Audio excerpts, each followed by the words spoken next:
Hey friends, it's Melvin. Thanks for tuning into this episode. Here's just a few quick things I wanted to notify you guys about before we get started.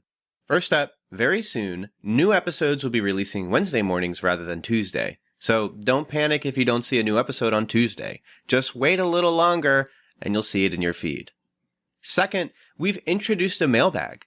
Check those show notes and toward the bottom you'll see a mailbag link. You'll then be able to text us any questions you might have about movies, the movie industry, or any movie/Christian related questions you might have. Then we'll respond in a future episode, so send us your questions now. Up next, Patreon polls, which are available to Patreon supporters at the $3 tier or higher, have been updated. Supporters can now suggest films or shows to be reviewed at the end of each month. The two most liked submissions will become the options for the Patreon poll. So if you want to hear us talk about your favorite movie or show, join our Patreon and start campaigning. And lastly, whether you're a new or longtime listener, please consider writing a review or rating the Cinematic Doctrine podcast on iTunes and Spotify. Apart from financially supporting on Patreon, these are the two most helpful ways to support the show. And that's it. Enjoy the episode. You're listening to Cinematic Doctrine.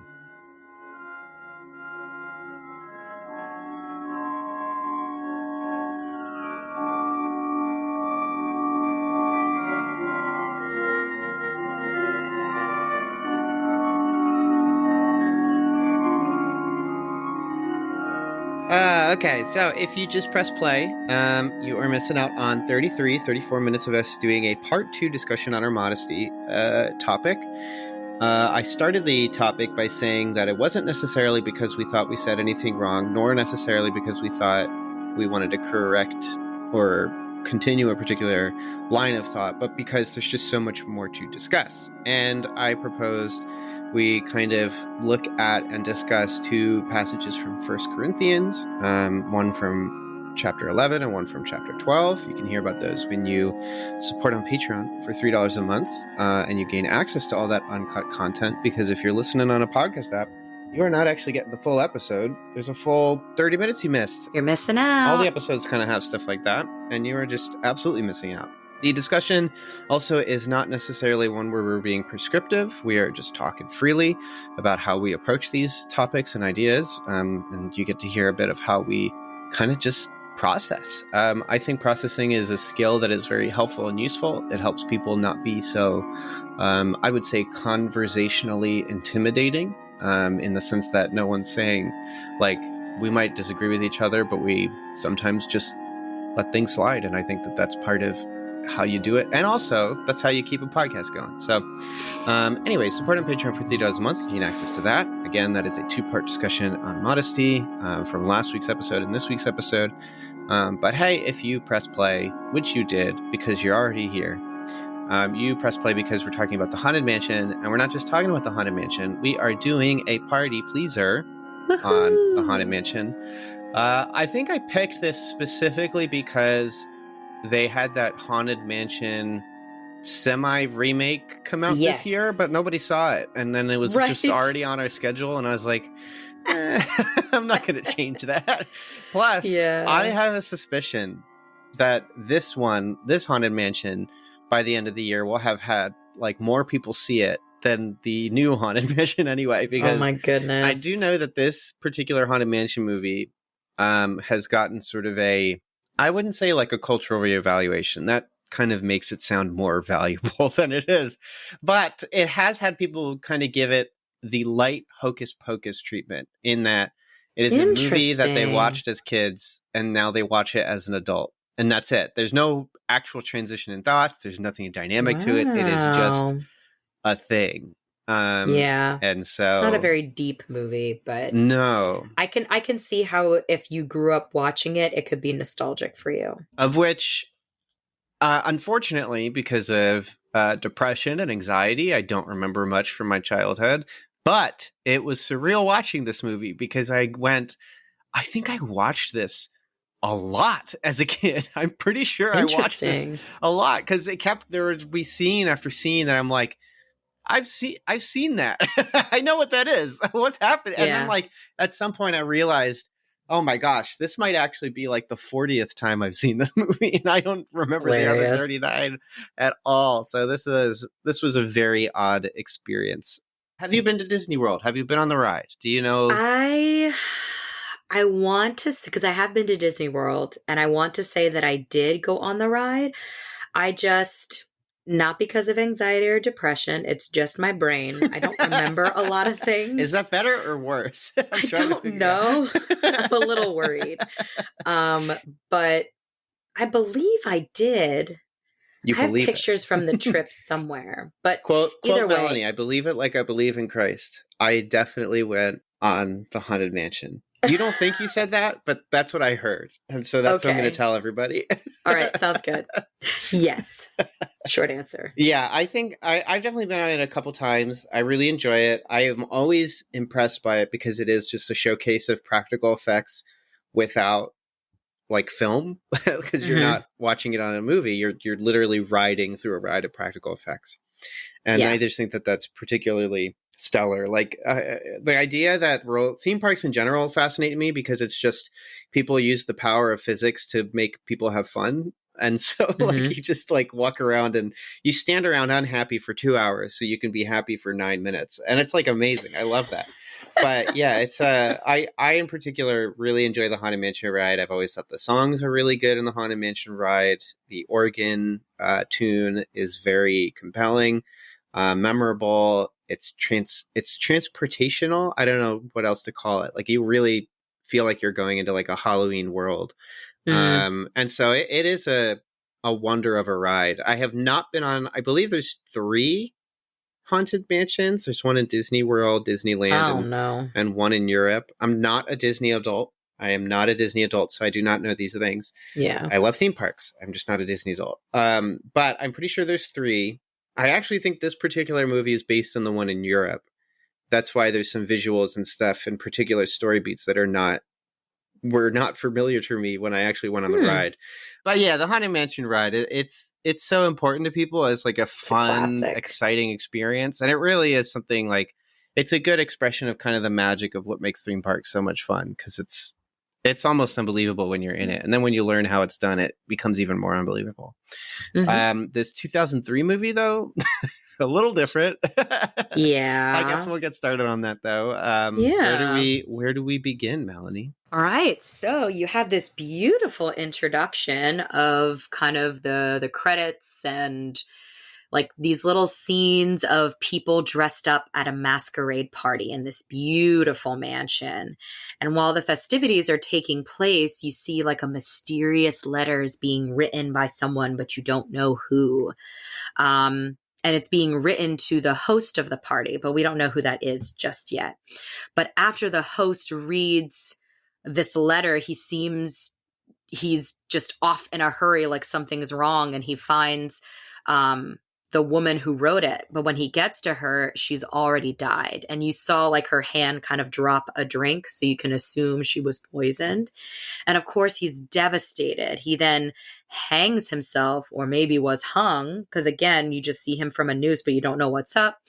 And the once beautiful home is now a haunted home. So you have this like very mysterious introduction, but you kind of know what's happening because Mm-hmm. I don't think there's any dialogue, but you don't know why it's all happening. But we know Mm-hmm. that this is going to set us up for the story. So in this next scene, I think there's like a boy riding a bike. A ghost kind of like flies out of the fence and like scares him and he runs away. And that's kind of what tells you the house is now haunted. But after that, you meet, we're in the present and you're introduced to Jim Evers, played by Eddie Murphy, who is a real estate agent. And after, selling a house, Jim was supposed to meet his wife, Sarah, who's also a real estate agent. They do it together. They were supposed to meet for their anniversary, but he continues just to get caught up with work. And when he finally gets home, his wife is disappointed, as she should be. But Jim eases her worries by promising to do a family vacation at the lake. He gets her like something shiny, to make up for it, but she's still mad because he's always putting work first. Were you feeling the layover of the 1990s and the 1980s? Why am I saying it that way? The 80s and the 90s, like that makes it sound so much older than it actually is, even though it is also like 40 years ago. Oh Oh, my it's terrible. gosh. Ugh. But in the 80s, were you feeling a bit of the narrative layover of, because this movie came out in 2003, Mm-hmm. and I was thinking like having the workaholic dad who is missing the like anniversary and the kids just feels like old Hollywood comedy storytelling. I don't know.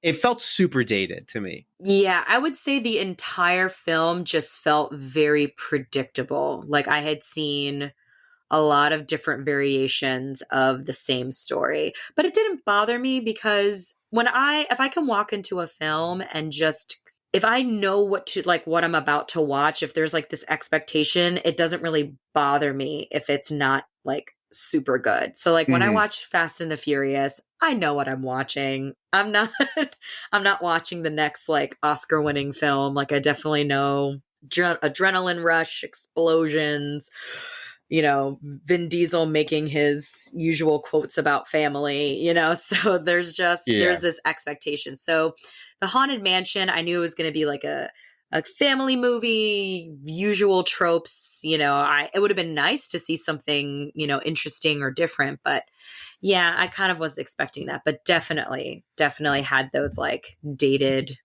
vibes of like each character, each role had just something that was just very predictable.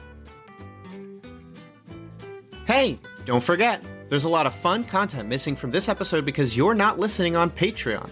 Head over to patreon.com/cinematic doctrine and support for $3 a month to gain access to uncut episodes with upwards of 40 minutes of bonus content each. You'll thank me later. So, again, wife is disappointed. Jim promises them a family vacation at the lake. And when he goes to tell the kids, he's interrupted by his son, Michael, who's screaming about a spider in his room. And Jim is just trying to get Michael to overcome his fear by killing the spider.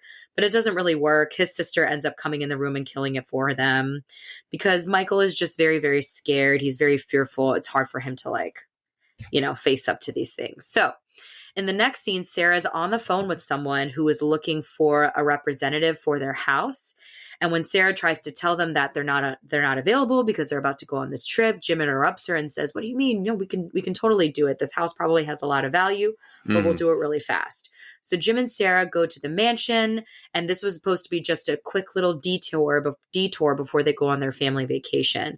And Jim is just, struggling with work life and family life. He just wants to keep earning and doing just so that they can have the best life they possibly can. But I also think it's because he just likes being successful and making his way up the ladder. He says it's for his family, but I also think it's for himself.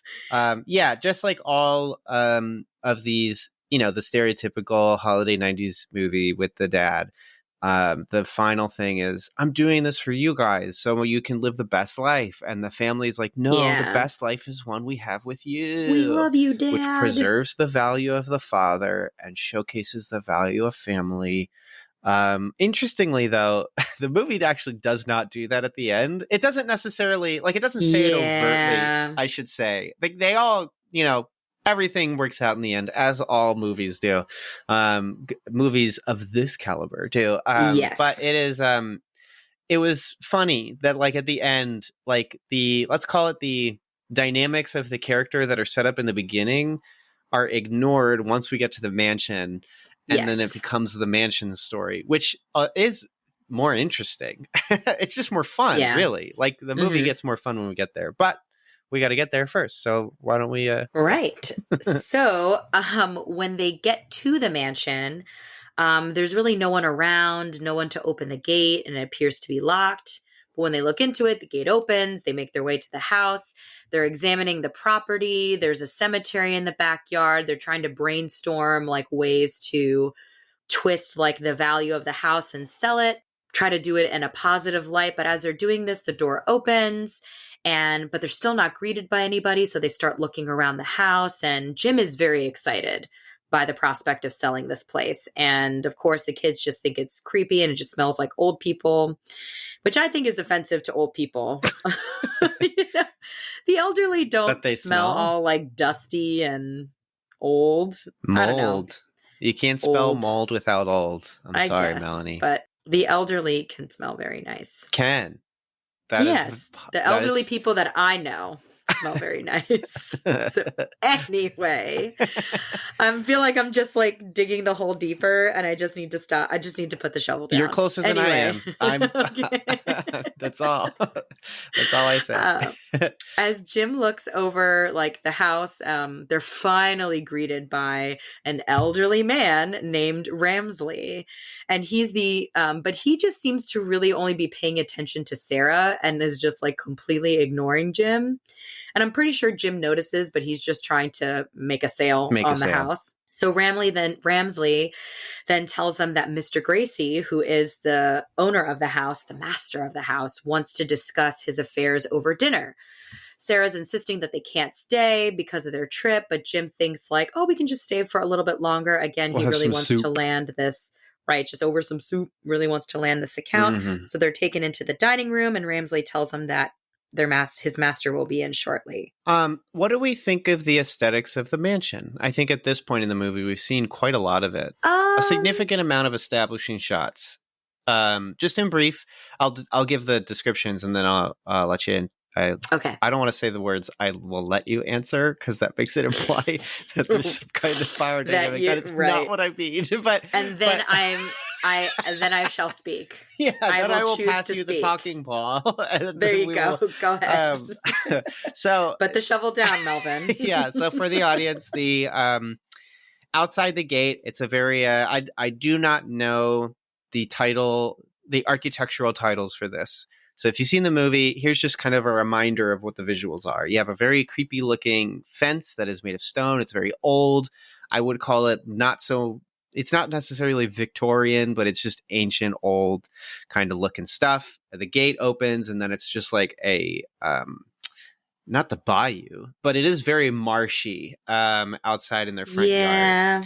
And it has a very nice, like it looks like a good, I just want to say, like, it's a really good looking, haunted, spooky aesthetic out there. Yes. And then we get inside, and it's the foyer. It's huge. It's massive. It looks like a castle.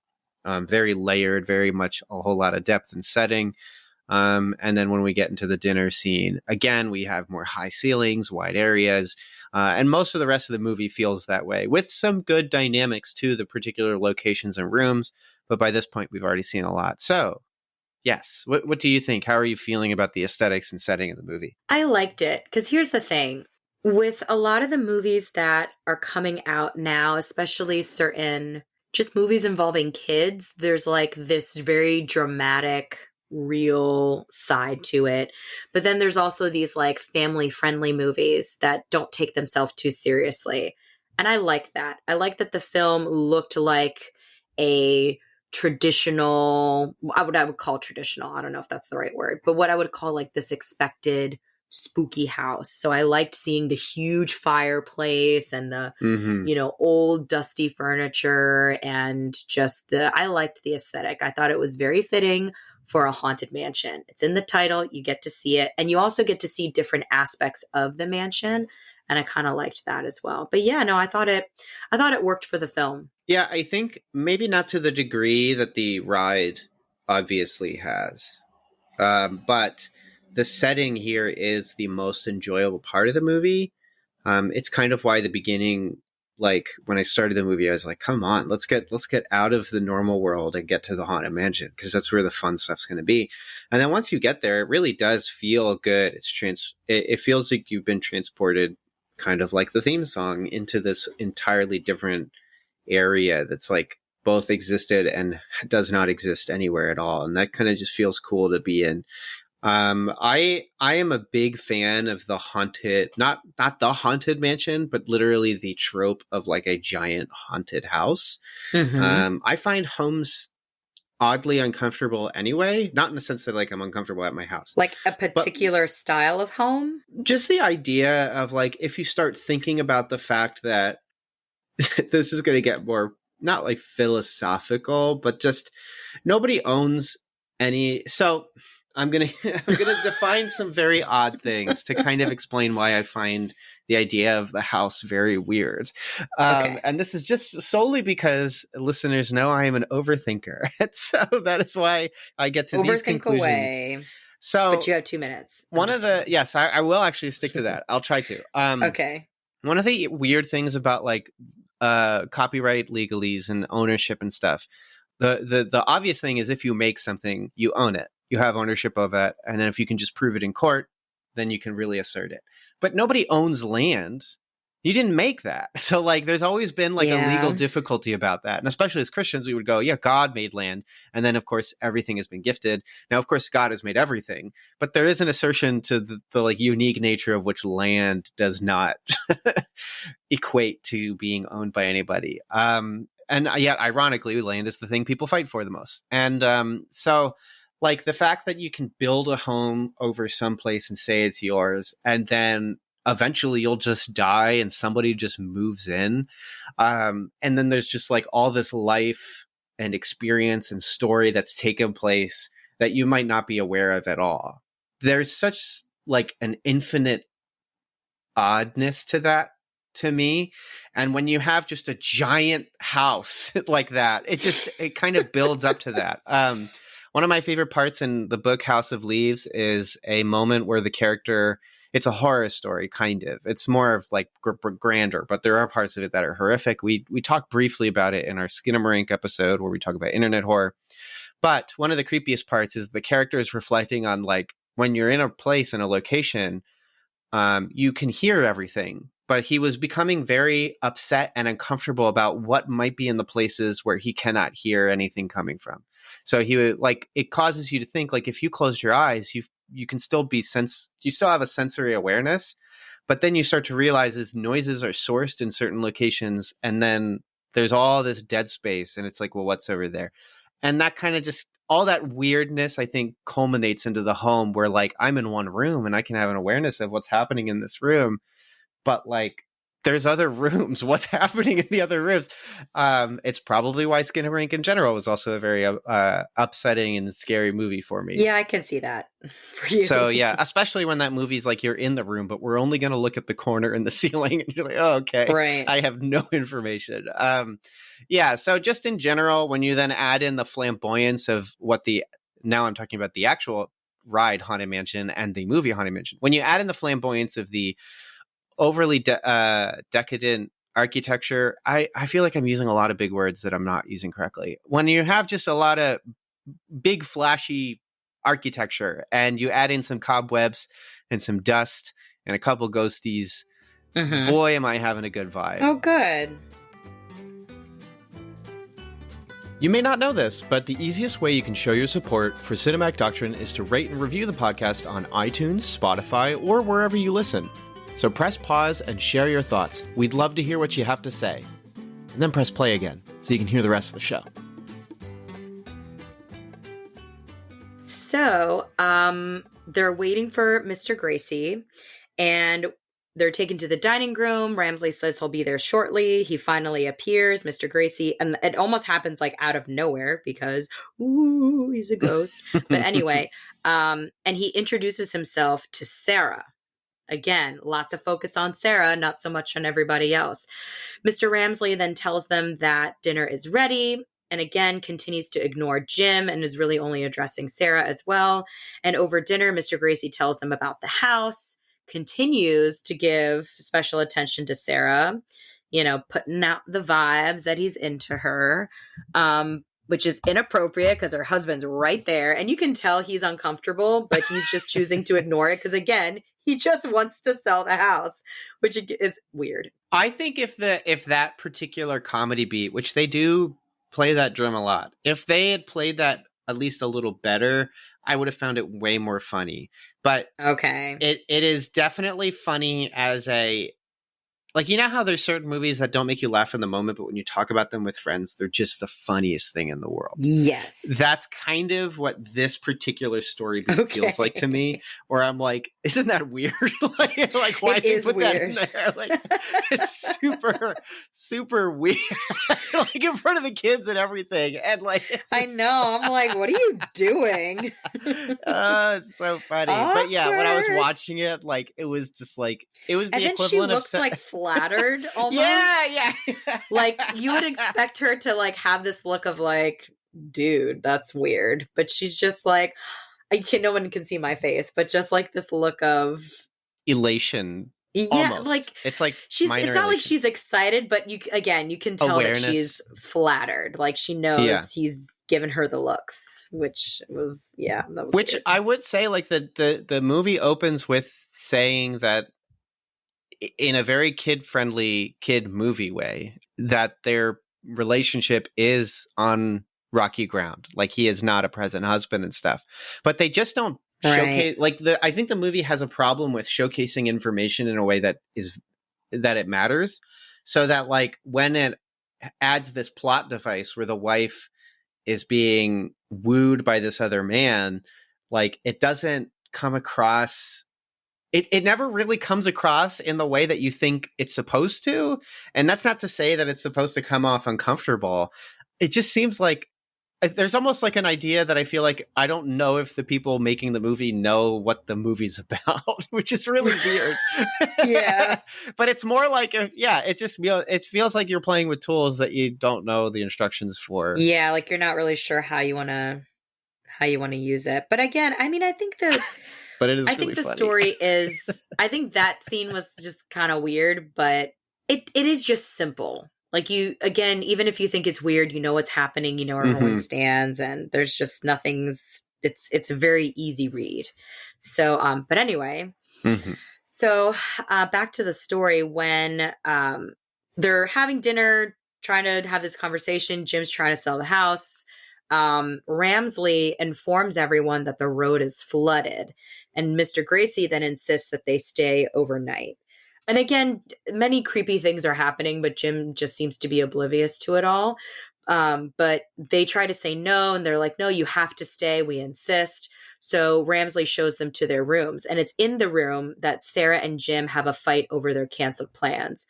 Sarah presses him about him prioritizing work over his family, and Jim insists that it is for everyone. He even makes this very weak jab about her being happy when he gives her expensive gifts. And I'm like, did you see her face when It's you so gave her that impotent. watch? Yeah. She liked it, but you could tell she was still disappointed, and she told you that. It So was I more feel like like, polite. I actually thought it was just her being polite, not so I much think that she so. liked Like, it. yeah. So she just is offended by this and walks into the adjoining room, probably a bathroom, but she just leaves him there. She And left the I set. will, She just right. went She home. She's left the like, I'm set. done. I almost seems like, again, because it's such a, a reused character, it's just some of these lines are just not delivered very well.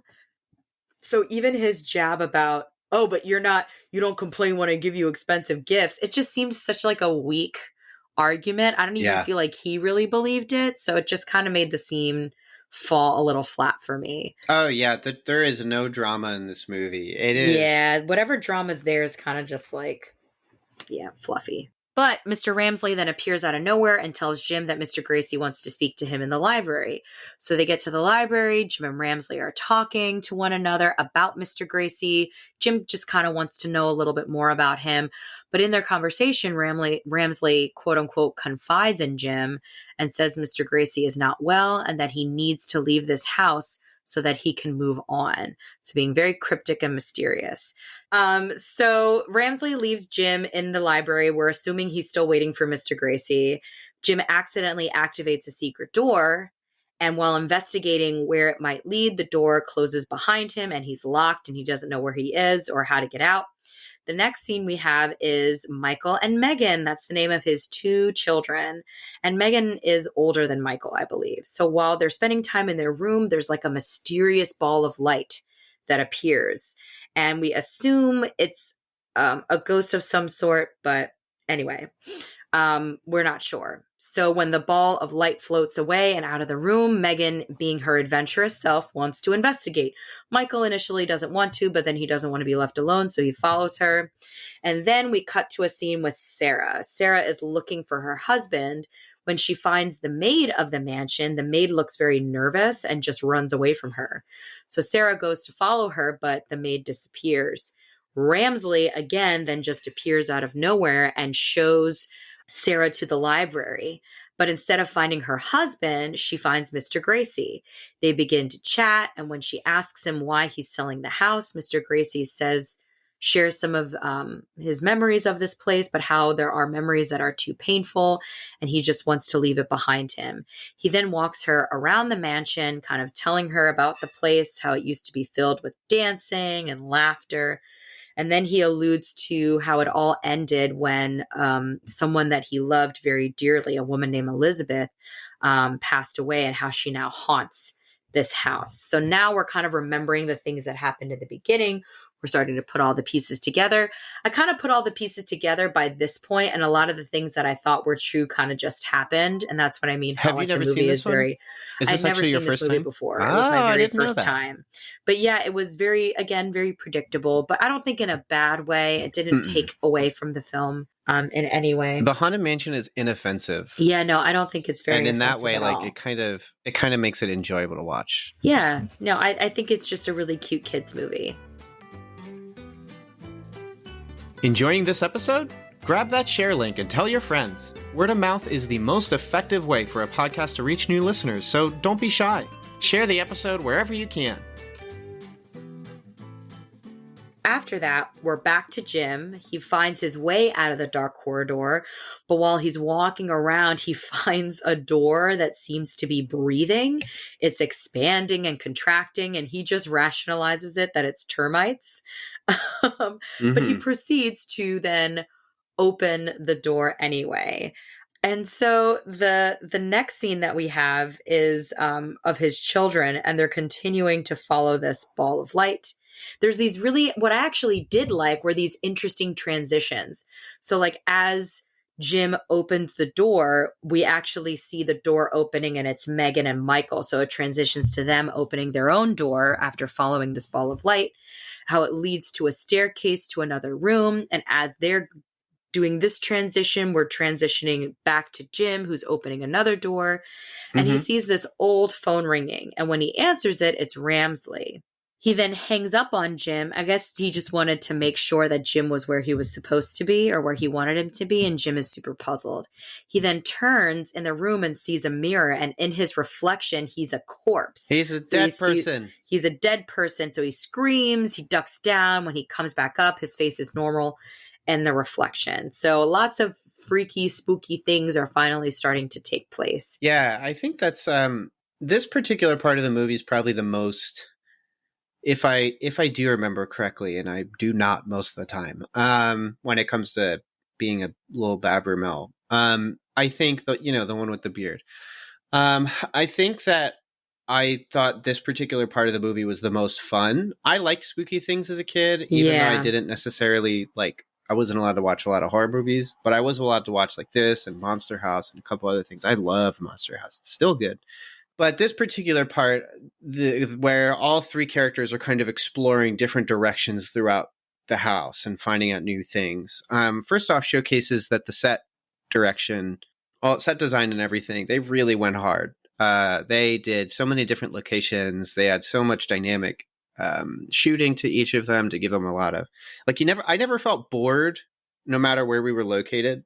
Some movies, even with a lot of locations and stuff. So you had briefly mentioned how other kids movies can be kind of just empty and almost seem lazy. This doesn't feel like a lazy movie. Oddly enough, I don't think so. It really feels like there's a lot of interest, despite my criticism saying it felt like people didn't know what they were doing or working with. There is a sense in which there's a lot of interest in what is happening, even if I also think sometimes they don't know what to do with what they find interesting. Yeah, this particular section of the movie, though, is particularly enjoyable. Yeah, no, I really enjoyed all the flowing and the transitions of opening the door, closing the door, because it also adds mystery because you're not really sure what else you're going to see. So I liked that for sure. Like the characters as they explore a new location. Absolutely. So I really liked that. I thought that was clever. So then I'm trying to see where I am. Oh, so he's, his reflection is normal. And now we're back to the children who seem to be in some sort of attic. And while they're walking around, they find an old portrait of a woman who looks just like their mother. So again, putting more pieces of the story together. One of the housekeepers, I'm assuming just another butler, finds them. It's a man. and tells them that they shouldn't be there. And I love that it's the actor who was in the movie The Princess Wallace Bride. Shawn. Yeah, Wallace Shawn. Yes, and he does his very famous line or word that he used in the other film. It's inconceivable.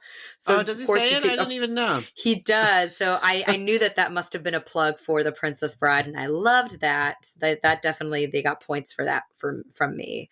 That's cute. So he said, "This is inconceivable. Like you're up here." So I thought that was kind of funny. And he tells them that they shouldn't be there, but that's roughly when the other ghost shows up and kind of tells the plot. Yeah, so the maid appears, gives them like a little cookie. So you can tell that these like ghosts are like nice, but then they tell the children to hide when Ramsley comes by. So they hear footsteps, the children hide, Ramsley comes forward and tells them that and asks them where are the children, they're missing. And of course not of course, but it's nice to see that they're a good ghost. They don't tell him, they said they don't know where they are. And you're also given more clues about why Ramsley wanted Sarah there. He wanted her to be alone, but she brought her family and he doesn't know why. He's frustrated by that, but he's like, but the final arrangements have been made and our plans are not going to be interfered. Or he doesn't say my plans. He says the master's plans are all like falling into place. So we're noticing that more of the story is unfolding. So I kind of liked that they tried to have some mystery, but again, it's kind of obvious where the story is going. So now we're back to Jim. He continues to look for his way out and he finds Madame Leota. And it's just a woman's head and like a crystal ball. And she tells him to follow the light, to go save his family, and to set, quote unquote, her free. She does this in her own little mysterious way. Things are flying across the room. And this is when Jim finally realizes that this house is haunted. There are totally ghosts, haunted. And he's just trying to run away. He's going from room to room, trying to escape these flying objects. And it's in this running around, he finds his children. He finds them in the attic. He also finds the other two ghosts. And he tells them, like, you know what? This was a mistake. We're leaving. But the ghost butler tells them that they can't leave, but he can't tell them why they can't leave. So even though the children are adamant that they have to, and even the children chime in and say, we have to break the curse. So now they're invested in wanting to rescue the ghosts and help, unlock the curse of the house. But they also tell their dad that their mom is in trouble. And I think that's like the main reason why they want to help out. So they show their dad the portrait. Jim is very confused by all of this. And we then go into the next scene where we have Mr. Gracie telling Sarah about Elizabeth and how she was the love of his life, or how she was the love of the original owner of the mansion, his grandfather or great-grandfather. So, or grandfather. I can't remember which one. Sarah assumes he's talking about his grandfather. And he says that his grandfather loved this woman, Elizabeth, so much, but because they came from different worlds, they couldn't be together, and that she killed herself with poison, and that in his grief, his grandfather hung himself. And Mr. Gracie claims that the spirit still haunts this house. So Madame Leota is actually another interesting transition. Madame Leota is showing this whole interaction. So now Jim and the children have heard the story as well. And Jim is now finally showing that he's upset with their interactions together. Which I'm like, yeah, Jim, this has been happening the whole time. And now you're having a problem with it. Whatever. Well, you can't profit off of it now. Right. Now he's like, he wants to leave the house. He's mad that there's ghosts, but he's also mad that they came there for nothing and that he's not going to be able to sell this house. It's very silly. But Madame Leota then tells them that the only way to lift the curse is to find a key. So I rolled my eyes so much at all these tropes. Like we have to find the key and it will be the answer to all. And I'm like, stop. And she rhymes. My head is gonna blow up. Just so terrible. They escape the house using the butler's ghost coach. And we go into more cool scenes. Yeah. More cool scenes. So then while they're on their way to the crypt where they're going to find the key, they see all sorts of dead people just hanging out. And Jim's like, why are all these dead people here? And the maid then tells them because they can't find the quote unquote the light, that they're stuck there. So there's more than just those ghosts in the house. There's lots of ghosts surrounding the mansion that are all stuck on this plane and not able to move on as they should have. So they get out of the coach once they get to the crypt, and they're going to go find the key. Just before moving in narratively ahead, I read an interesting thing that said I think it was one of the set designers or just one of the art people for the film specifically said they wanted the ghosts, as they became further and further from the mansion, to become more dead. So the reason the ghosts in the house are corporeals because they're like the closest to the mansion. And then the reason when they break out of the mansion in the stagecoach, that the maid and the butler, or just the two hand people, I don't know what they're called, right? Servants. The two of them are blue, like a ghost, like spectral, when they exit, because now they're exiting the home. And then interesting. The reason, so we're going to be going into a crypt and there's like zombies. The reason they're zombies is because they said they're the furthest from the home, and therefore supposed to be like more zombified, more senseless, more dead. And I thought that was kind of interesting. I don't think I ever picked that up as a kid. I knew I was confused as to why the two of them were blue when they exited the house. I remember as a kid feeling confused about that, going, they're not blue any other time in the movie. So why are they blue now?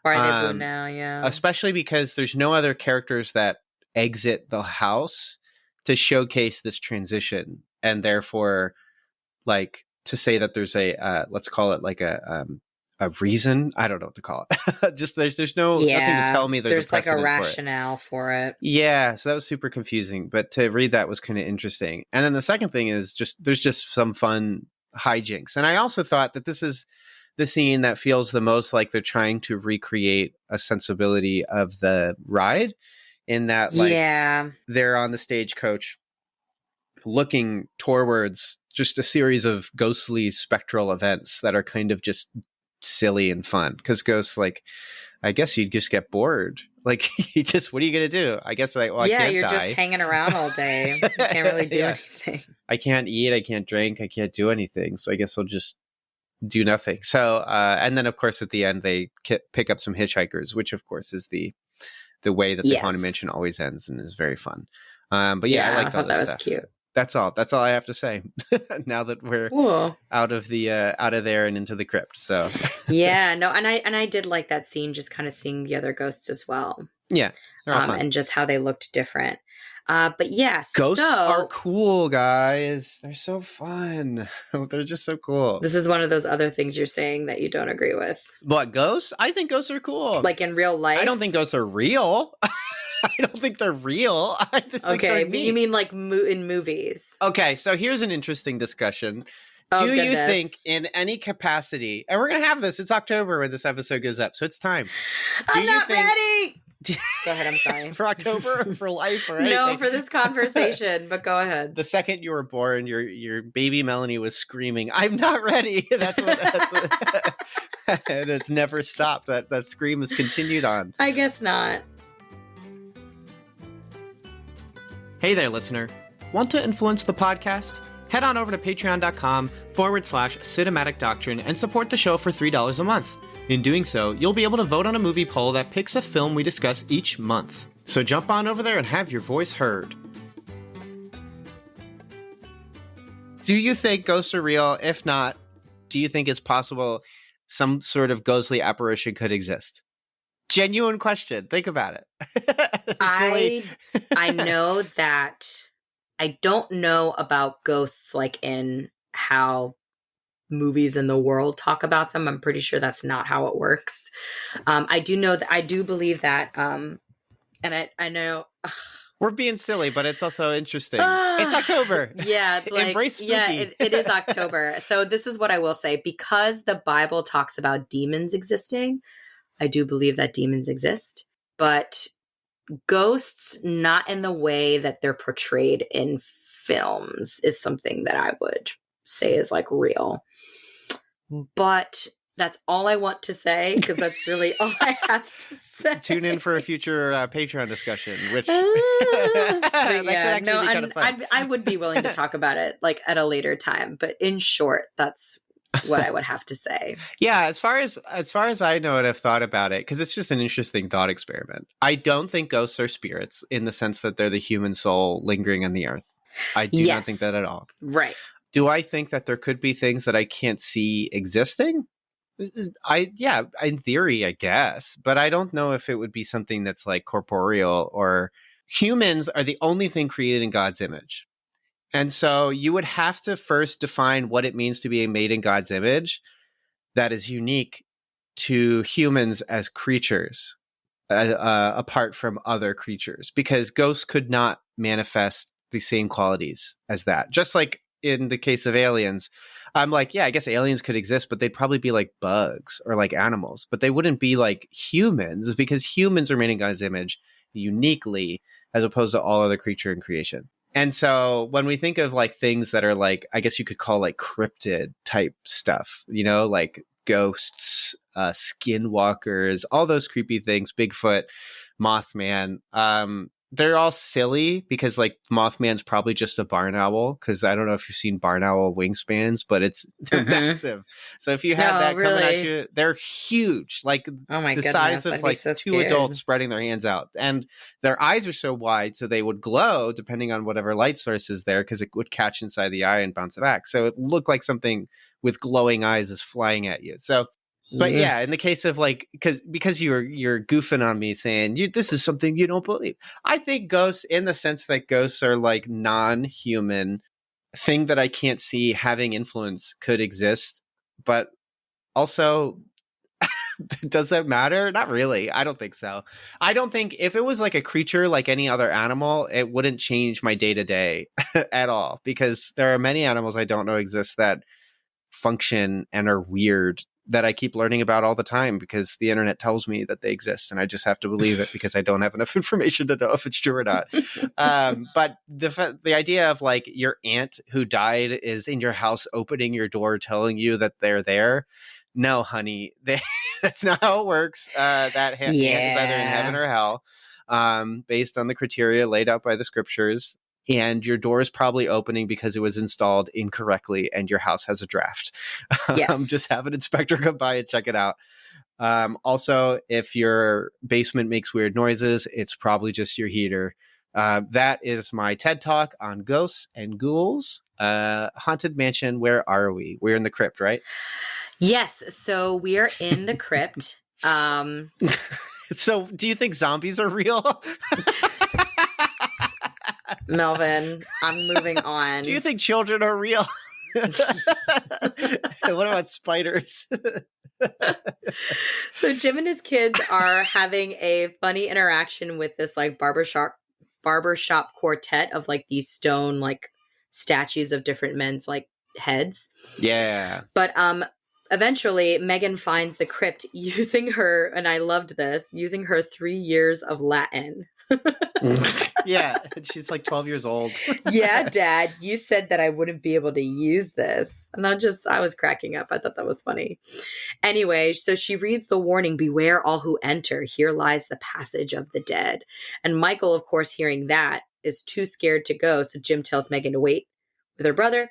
He goes inside to find the key.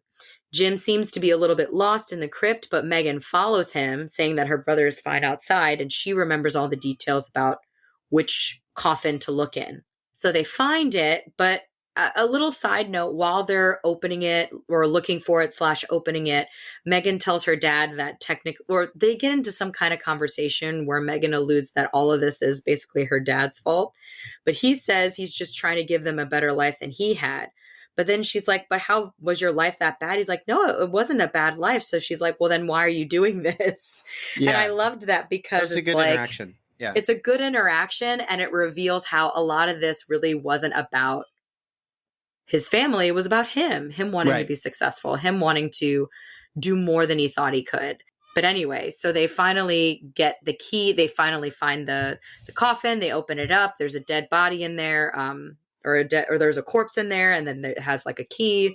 So they grab the key, but when they grab it, the corpse like comes to life and we have a scary zombie. So Jim gets scared, drops the key in some water and like this water that's below. And Megan goes to find it while Jim tries to fight off the zombie. And he's able to knock the head off the zombie, but then more are coming out and everyone's like screaming and getting scared. But Megan and Jim are able to make their way to the door and try to escape, but the door closes. They then scream for Michael because he's outside to open the door. But then, of course, on the door is like a bunch of spiders. Michael's too scared. And I actually did like this part, which is why I'm getting into it, is that Jim consoles Michael saying that it's okay to be scared. Everybody gets scared. You just have to work through your fear. So I think before he was telling him, don't be scared. But then this time I like that he's just saying, okay, you're scared, be scared, but we still need you to do this because if you don't, we're going to die. Function. Yeah. Right. You still got to function. So Michael works up the courage to just open it and he ends up saving his dad and his sister.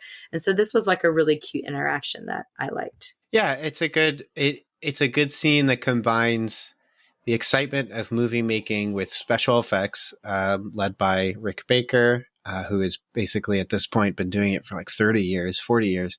So they all look great. All the zombies look really good. Yeah, I thought they did look good. And they're all not just scary enough, but they are scary because they're zombies. Mm-hmm. It gets to bring together a lot of characters in a way that the rest of the movie just kind of hasn't done. And I wouldn't say that that's the movie's fault in the sense that, no, I should say it this way. I wouldn't say that that's the script fault. When I say the script, I mean like you can sometimes tell when like the source of what's being worked with doesn't solve storytelling problems and kind of creates more. I would say the editing in this movie, which feels like it was really cut down. It's less than 90 minutes, 88 in total, and that's including credits. And I'll explain why I feel like this movie was definitely cut down a little bit very, very soon, actually. But the movie has a lot of time where the characters are not interacting with one another. And mostly because of that scene we were talking about earlier, where they're all separated, exploring different areas. But this is a good scene because we get to see the three characters not just move from one location to another, but actually do things together. And then it really just kind of turns out the only characters that don't do anything together that are positive is the husband and wife. They kind of just reconcile at the end, but they don't do anything together to do that. Right. And yeah, which is odd because the movie starts with them doing so much at odds with one another as opposed to together in like a positive way. Anyways, that's all I had to say about that. Want some quick updates on the podcast? Follow the Cinematic Doctrine Instagram for cool posts and story updates. Press the link in the show notes or search Cinematic Doctrine, that's one word, in your Instagram app. Oh, and we're on Threads. Check us out there too. So we have Jim and the others. Once they, have this key, they go back to Madame Leota. They take her to the attic and she shows them this chest that needs to be opened.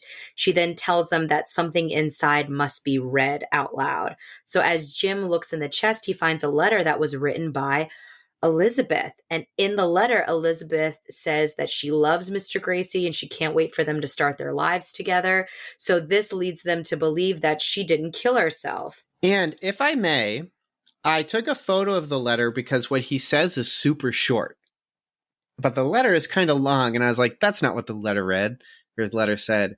So I took a photo of it, and it says, my dearest, I have given much thought to our conversation in the garden, where we then talked at great length about our quote-unquote secret.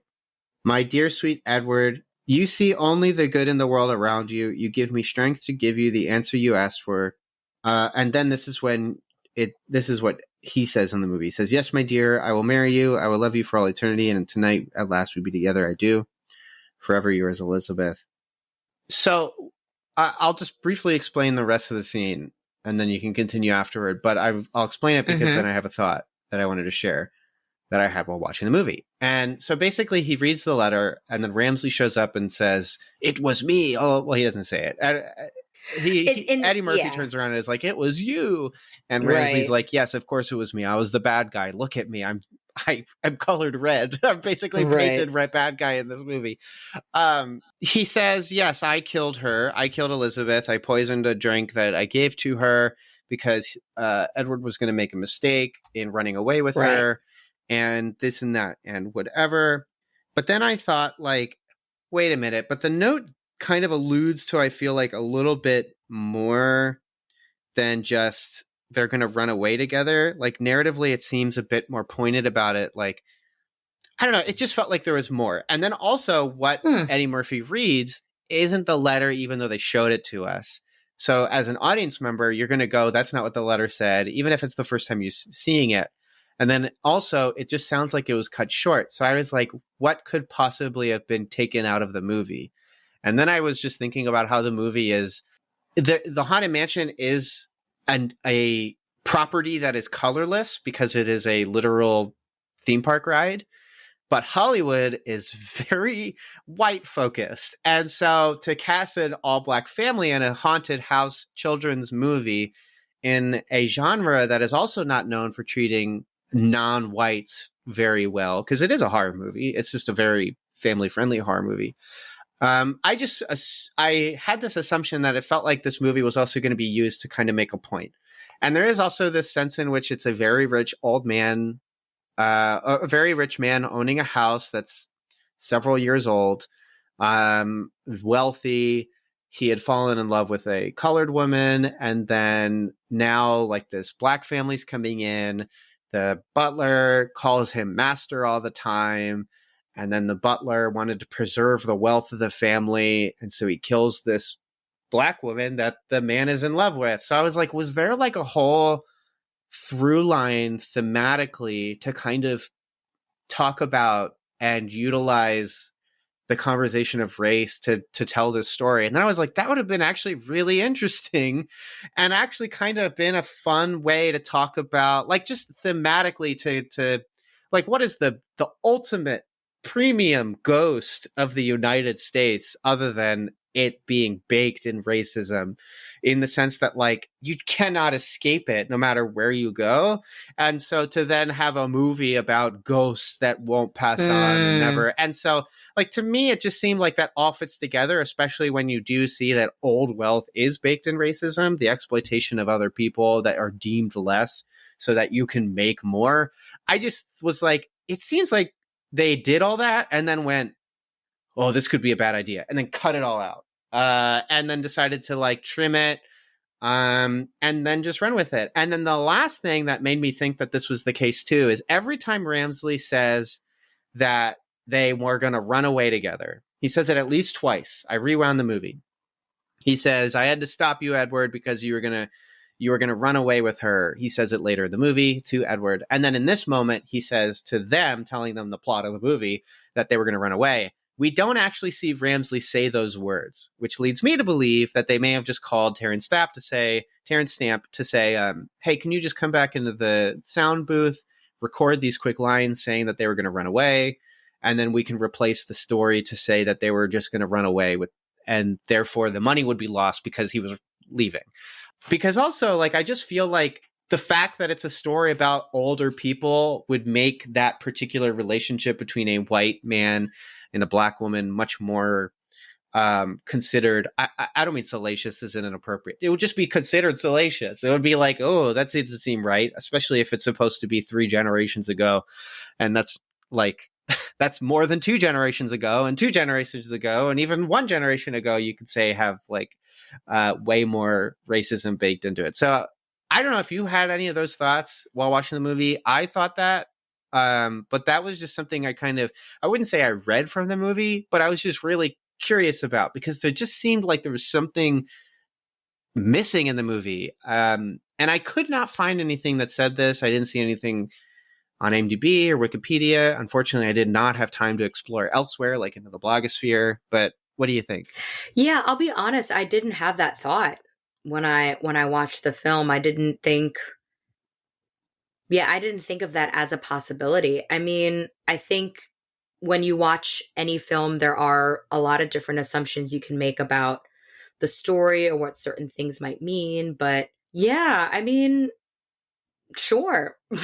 I guess I don't disagree, but Mhm. that wasn't like something that initially jumped out at me or was something that I noticed. I noticed that they didn't make it about that specifically. Like they Mhm. didn't say the reason why they couldn't be together was because they were an interracial couple. Like I think it just seemed like in when I watched it, it seemed like it was more about like him being having more money and wealth and status, and then she maybe didn't have or come from that same world, because that's also a story that I've seen done many times. But it wouldn't be a stretch to say that that was also the reason. I think like the reason I wouldn't think that that's the original story or the intended story is just because it doesn't seem like the movie cares much about that. Like that particular strain of storytelling. I don't know how else to describe it. Cuz also like at the end of the movie, I know we're getting there, but like at the end of the movie, like the main villain is dragged into hell. So like that's so extreme. Yeah. And so like to me it Well, he seems like killed someone. he did, So, yes, he did kill someone, and yes, murder is sin. So yeah, and everybody has earned the right to go to hell. We've all gotten our ticket. Let's just give our sins to Christ, that kind of thing. But like it's so extreme for movies that in certain movies, just showcasing that gets you like an R rating or something like mm, that. And this movie doesn't have that.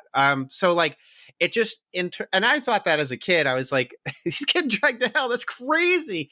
And even right. now as an adult, I was like, oh, that's nuts. But like, I just felt like if it turned out like Ramsley was racist, actually, then it would seem almost more his villain would also just seem so much more evil, and that to me would seem more rewarding at the Yeah. end of the movie than just I killed her because I don't like her face or something like it's Yeah. so No, that I was just can, something I thought, but that's I all. also But think it's something that I think it's something that's easy to interpret from the story, even mhm. though they weren't overt about that being the reason. I don't disagree. Like I don't think it's a stretch to say that this was also the reason. I think they just didn't, it just seems like they didn't want to make that kind of a statement overtly or to Yeah, to make it very yes. boldly. But I don't think that it's not possible. I think it is very possible that that be the case as well. They just didn't, yeah, they just didn't make it like super obvious by like dragging that theme out or talking about it too much. So yeah. Been itching for Cinematic Doctrine merch? Check out the support tiers on Patreon. We're offering merch to those who support at select tiers. So head on over to patreon.com/cinematic doctrine and share your support. There's a link in the show notes too. I also think that sometimes when you get into these heavier themes, there needs to be a carefulness in which you outline how what happens in the story later. And then I also think sometimes when you bring in these deeper themes, the film then changes. So they probably didn't want the film to be too serious, or maybe they didn't want, yeah, to highlight. And all of this is assumptions because I mean, we weren't in the room when they It's made the just a story. theory. Yeah. It's a theory, but I think it makes sense. I just think I can understand why they might have wanted to steer away from that aspect of the story just so that they could keep it a certain amount of time, but maybe also just keep it very light because it was going to be a kids movie. But maybe it's a missed opportunity. Maybe there could have been a way where they Yeah. kind of leaned into that a little bit more, but still kept it like kid friendly. I don't know. There's a lot of possibilities in that. And I think maybe even possibilities for another good story. Yeah, I kept thinking about that and then thinking like I don't think this movie would turn out like great, like amazing, 8 out of 10, 9 out of 10. But it would Yeah. have been, I think there would have just been like that nugget, right? That thing that just makes the Yeah. movie so much shine a little Sure. more.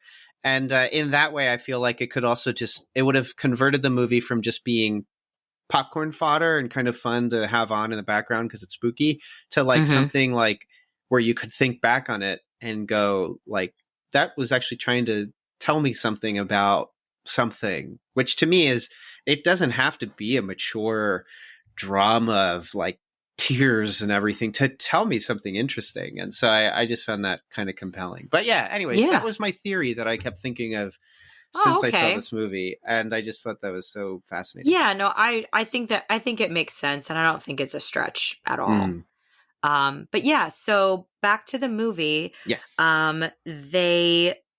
Ramsley appears in the attic with all the others. He tells them the truth that he thought Mr. Gracie was ruining his life by marrying Elizabeth, so he poisoned her. So Ramsley poisoned her and Yes. gave Mr. Gracie a false letter that said she was unhappy and didn't want to marry him. He then unveils his plans to have Sarah, who looks like Elizabeth, marry Mr. Gracie so that Gracie will be happy again and allow them all of the spirits and the ghosts to move on. So he captures the kids and puts them in a chest, another chest, and he throws Jim out of the window to get him out of the way. And then Jim tries to get back in, but is unable to. We then cut to a scene where Mr. Gracie brings Sarah into a ballroom and he's trying to get her to remember her past life of being Elizabeth. Sarah doesn't understand. She thinks what he's doing is really freaky with his professional. He's professing to love her. How there's like even like dancing ghosts that start to move around them. This frightens her. And then Ramsley appears. Oh, so she runs away and she runs back to her room. And in her room, Ramsley appears and she's like, please help me, Mr. Gracie's crazy. But Ramsley says, this is how it's going to be. You have to marry him or I'm going to hurt your children. So she agrees, and which is scary, right? So she agrees and prepares for the wedding. Meanwhile, Madame Leota comes out of the house. She encourages Jim not to give up because he was tempted to.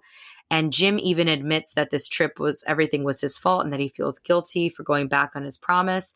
But Leota's like, all right, now get up, try again. So he gets in his car. They drive right through the house so he's able to get back in. And while his wife is about to get married, so she's doing the dress, walking towards Mr. Gracie to marry him, he's fighting off all these armored soldiers to get his children back. At the wedding, Sarah gets to the altar. She says, I do. She's about to drink the poison cup, assuming she needs to be dead in order for them to be fully reunited. But as she puts the cup to her lips, Jim breaks in with the kids, trying to rescue her. Jim then tells Mr. Gracie the truth. He even has the letter to show him, that Elizabeth's real letter, and that she meant to run away with him, but that it was Ramsley the whole time. Mm-hmm, mm-hmm. Mr. Gracie confronts Ramsley, and Ramsley then is just like, he delivers some line that I can't remember, but and then like summons these like scary ghosts. Oh, and he like condemns them all to hell. He's like, yeah, I'm gonna go to hell. As a kid, I was like, I can't believe he said the word. Right. It's like, oh my goodness. So this like hole in the ground opens up, supposedly hell, but instead of swallowing everyone, it only takes Ramsley because he's an evil person. And maybe racist. And possibly racist, not a stretch at all. That he's taken and dragged to hell. He tries to bring Jim with him, but Mr. Gracie saves him. Yeah, Sam Raimi style. Yes, very much so. I did actually think of Drag Me to Hell when I saw that. But so we think that everything's great, but then Sarah collapses because I guess she did actually drink some of the poison. But then that bright ball of light that the kids saw earlier enters the room. And it even enters into Sarah's body. And it turns out that it was the ghost of Elizabeth, and that Elizabeth could only be set free when the truth came out. The truth will set you free. Ha ha ha. And this is when the craziest scene in the movie happens. The craziest scene in the movie is about to happen. So I said the ghost enters into Elizabeth. So Elizabeth, so Sarah Evers, that's actually her present name. So Sarah has died because the poison, she drank the poison. The spirit ball gets into her body, and when she wakes up, she's Elizabeth, not Sarah. So Elizabeth and Mr. Gracie are reunited, and they have a moment where they hug each other and they kiss each other. Jim is just standing there very awkwardly. The kids are looking at each other. And they're not making out, but it's a long It's a lips long touching kiss. Yes, lips touching kiss. And it's very strange. And he's like, okay, you have to remember, Mr. Gracie, that's still my wife. Yeah, So yeah. And the kids are like, ugh. ew, gross. That's So very funny. strange. Oh, it's great. But they let Best part of the Elizabeth movie. like releases Sarah. So Sarah, the body of Sarah collapses, but then she's still alive. Don't know how that happens. Don't want to think about it too hard. But anyway, so Sarah is back to being Sarah. Elizabeth Ghost is just Elizabeth's ghost. Elizabeth and Mr. Gracie and all the other ghosts end up going back into heaven, which technically is not how heaven works. But again, this is just a movie. So Heaven is another Sarah realm. is brought back to life, and all the ghosts who were stuck go back to heaven as well, even the ones that were outside. And the Evers are finally able to go on their trip to the lake. But what's funny is that they bring Madame Leota and the singing statues with them, which I'm not sure why they did that, but they did. Maybe they thought they'd be lonely if they left them behind. But yep, and then they're driving off to the lake, and that's the end of the movie. The credits roll. There's a stinger at the end with Madame Leota. It doesn't have anything to say. And I'm just left wondering, is this set in the same world as Drag Me to Hell and The Frighteners? I don't know, but I will assume yes. So, okay. So I guess the time has come. Is it a party pleaser or a party pooper? What do you think now that you've finally seen this movie that you've never seen before? I think for what it is, it's a party please. Well, no. What's the function of a party pleaser? For us to watch it together, right, with a group of people and enjoy it. That's how I run with it. That's my interpretation of the two phrases. If that's the interpretation, then I think it's a cute movie if you wanted to watch it with your kids or with like a group of kids, like maybe you're babysitting, and of course the family's okay with you watching it. A birthday party pleaser. Like, yeah, like sure. Or like if you were looking for like a cutesy Halloween movie to show the kids, I think it's really cute. But if you're talking about like adults wanting a movie to watch, there's a lot better movies that you could watch. So then for that reason, I would say it's a party pooper.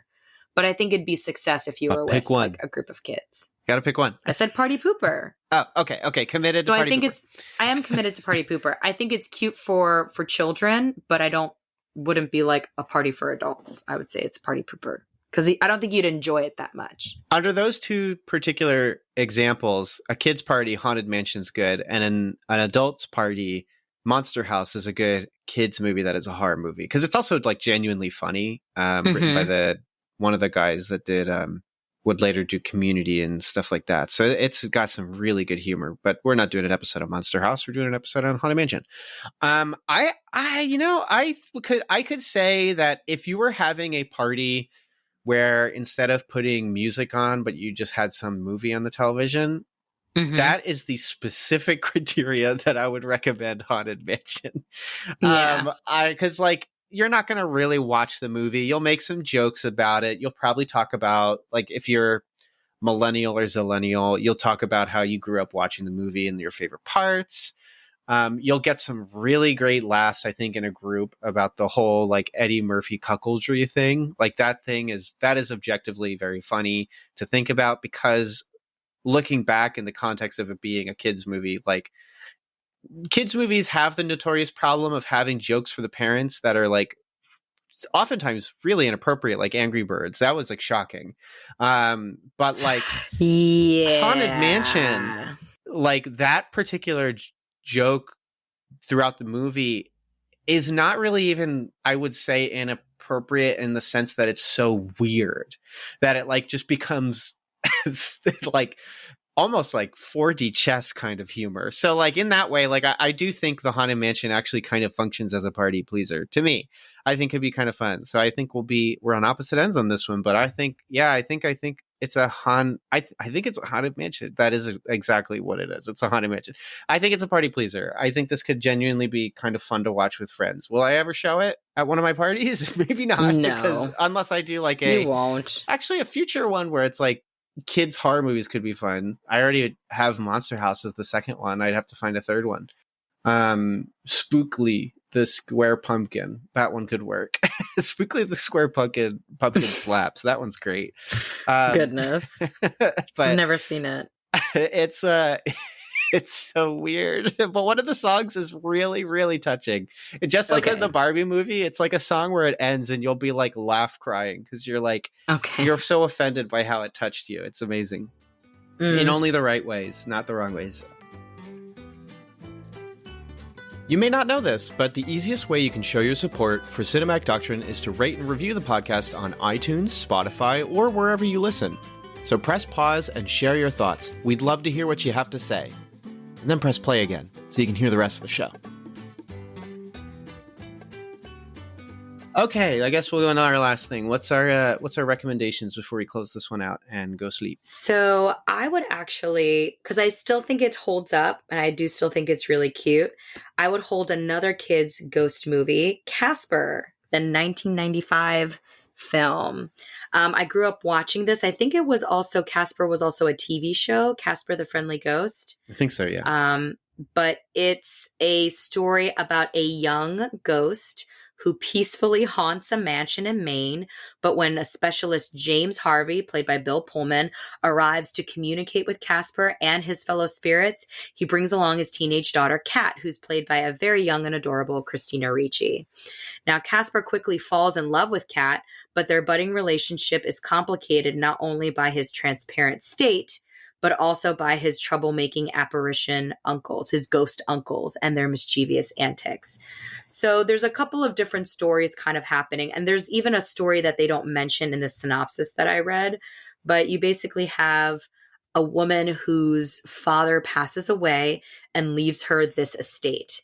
And she's very frustrated and throws the paperwork into the fire, but then finds there's like a hidden note on one of these documents that talks about treasure. So she's like, oh, there's got to be treasure in this place. When she goes there, though, the uncles are haunting the place and continue to run them and anyone who comes in out of there because they're just very good at what they do. So that's why James Harvey and gets hired to basically clean the house and get rid of the spirits and help them move on, because they're trying to get in there to get whatever treasures in there. So there's a couple of different stories happening. It's not too long. It's very, very cute and adorable and sweet. And yeah, I have very fond memories of this film and I would highly recommend it. I'm going to recommend a movie that probably everyone's kind of seen because it came out in 2020 at the time when everyone just kind of watched whatever was being thrown up on Netflix because what else were we going to do? It's 2020. Yeah. And it's in the Halloween spirit. I don't think it's been recommended yet, although I think we've mentioned it on the show a couple times. Maybe not recently, but Hubie Halloween, one of Adam Sandler's recent movies that was good and fun. This premise is kind of following in the classic Adam Sandler style, where Adam Sandler plays the lead and he kind of plays... I don't know if we can... No, I think it's kind of amazing that we've never, as a society, just like reevaluated how inappropriate it is that Adam Sandler kind of plays neurodivergent characters as like not as a joke. Like he's not... It doesn't seem like he's making fun of them, but like as a means for having humor. But he also kind of does it in a really interesting way, and then also in a way that I would argue is kind of quite innocent. So this continues in that legacy that we all turn our heads to the side and ignore a little, but to have a good laugh. And he plays this kind of odd character in a town. He carries this thermos everywhere, a magic thermos that functions more like the magic... is it the what's it called? The screwdriver? It's not a magic screw. It's just called the doctor's screwdriver, right? I can't remember. Yeah, I actually haven't even seen this film, so... It's very funny. If you know Doctor Who, then you know the screwdriver can do everything except for work on wood.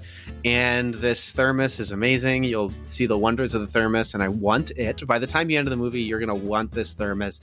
But anyways, it's a very funny comedy, Halloween themed. It was that year's Spirit, as I call them every now and then, a Spirit Halloween movie where it feels like everything was purchased at Spirit Halloween and has that vibe of just being very fun and innocent and exciting.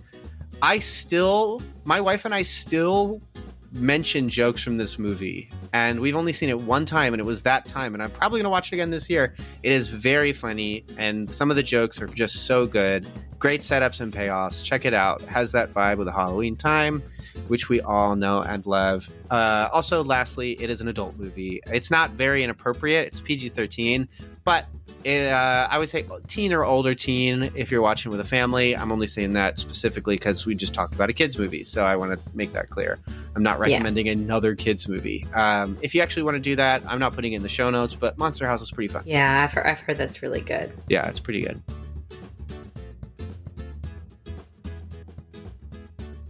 Thanks so much for checking out this episode of Cinematic Doctrine. If you enjoyed this episode, consider leaving a review and subscribing to the podcast. And as mentioned before, Cinematic Doctrine has a Patreon. For as little as $3 a month, you're opted into a once-a-month movie poll where you decide a movie we discuss on the podcast. There are other unique benefits that come with supporting the podcast, so be sure to check that out at patreon.com/Cinematic Doctrine.